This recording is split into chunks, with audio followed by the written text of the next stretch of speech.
Friends, ಇವತ್ತು ನಮ್ಮ ಅಡುಗೆ ಮನೆ ಟೂರ್ ಮಾಡ್ತೀನಿ. ತುಂಬ ಚಿಕ್ಕ ಅಡುಗೆ ಮನೆ ನಮ್ಮದು. ತೋರಿಸ್ತೀನಿ ನೋಡಿ. ಇದು ಎಂಟ್ರೆನ್ಸು. ಈ ಕಡೆ ಮಿಕ್ಸಿ ಇಟ್ಕೊಂಡಿದ್ದೀನಿ. ಈಗ ಮೇಲೆ ಸ್ವಿಚ್ ಬೋರ್ಡ್ ಇದೆ, ಇಲ್ಲಿ ಮಿಕ್ಸಿ ಇಟ್ಕೊಂಡಿದ್ದೀನಿ.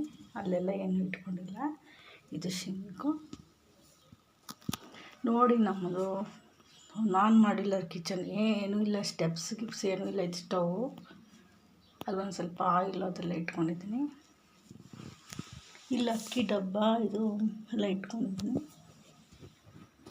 ಇಲ್ಲಿ ಇದು ಇಟ್ಕೊಂಡಿದ್ದೀನಿ. ಸಿಲಿಂಡ್ರು, ಕುಡಿಯೋ ನೀರು ನಾವು ಇವಾಗೂ ಬಿನ್ಗೆಲ್ಲಿ ತುಂಬಿಟ್ಕೊಳ್ಳೋದೆ ಫ್ರೆಂಡ್ಸ್. ಇದಿಲ್ಲ ನಮ್ಮನೆಲ್ಲ. ಅದನ್ನು ಆಕ್ವಾಗಾರ್ಡ್ ಇಲ್ಲ ನೋಡಿ. ಇದೆಲ್ಲ ಈಗ ಮೀಶೋನಲ್ಲಿ ತರಿಸ್ಕೊಂಡು ಅದೆಲ್ಲ ಲೋಟ ಇದೆಲ್ಲ ಸಣ್ಣದು ಸಾಸಿವೆ ಅದು ಇದು ಎಲ್ಲ ಜೋಡಿಸ್ಕೊಂಡಿದ್ದೀನಿ. ಮಸಾಲೆ ಡಬ್ಬಿ ಇದನ್ನು ಇಟ್ಕೊಂಡು ಇದರಲ್ಲೆಲ್ಲ ಕಟ್ಲರಿ ಇಟ್ಕೊಂಡಿದ್ದೀನಿ.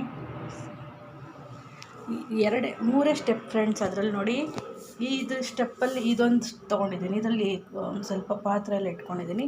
ಇದು ಫುಲ್ಲು ದೇವ್ರಿಗೇನೆ. ಇದು ನಾವೇನು ಯೂಸ್ ಮಾಡೋಕ್ಕೆ ಆಗಲ್ಲ. ಮೂಲೆಯಲ್ಲಿ ಮಾತ್ರ ಇದನ್ನು ಯೂಸ್ ಮಾಡ್ತಾಯಿದ್ದೀನಿ.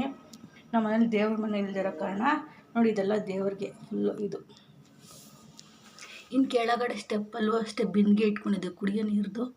ನಮ್ಮಲ್ಲಿ ಆಕ್ವಾಗಾರ್ಡ್ ಇಲ್ಲ, ತುಂಬಿಸಿಟ್ಕೊಬೇಕು ಹಳೆ ಕಾಲದ ಥರ. ಇಲ್ಲಿ ಮೇಲೆಲ್ಲ ನೋಡಿ ಸ್ವಲ್ಪ ಡಬ್ಬಗಳು, ಸ್ವಲ್ಪ ಪಾತ್ರೆಗಳು ಇಟ್ಕೊಂಡಿದ್ದೀವಿ. ಈ ಮಿಕ್ಸಿ ಜಾರ್ಗಳು.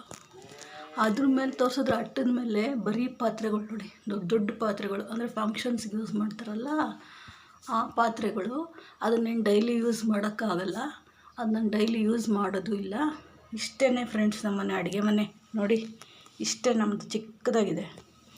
ನಾನು ಪ್ರಾವಿಷನ್ ಏನೂ ಇಟ್ಕೊಂಡಿಲ್ಲ ಫ್ರೆಂಡ್ಸ್. ಇಲ್ಲಿ ಎಲ್ಲ ಫ್ರಿಡ್ಜಲ್ಲೇ ಇಟ್ಕೊಂಡಿದ್ದೀನಿ. ಇಲ್ಲಿ ಇಟ್ಕೊಂಡ್ರೆ ಏನು ಪ್ರಾಬ್ಲಮ್ಮು ಅಂದರೆ, ಮನೆ ಒಳಗೆ ಕೋತಿ ಬರುತ್ತೆ. ಕೋತಿ ಬಂದಿದ್ದೆ ಎಲ್ಲ ಡಬ್ಬ ಸಮೇತನೇ ಎತ್ಕೊಂಡು ಹೊಟ್ಟೋಗುತ್ತೆ ಪ್ರಾವಿಷನ್ ಇಟ್ಟರೆ. ಅದಕ್ಕೆ ನಾನು ಏನು ಪ್ರಾವಿಷನ್ ಇಟ್ಟಿಲ್ಲ. ಇಷ್ಟೇ ಫ್ರೆಂಡ್ಸ್ ನಮ್ಮದು ಅಡುಗೆ ಮನೆ. 10x8 ಇರಬೇಕು. ತುಂಬ ಚಿಕ್ಕ ಅಡುಗೆ ಮನೆ.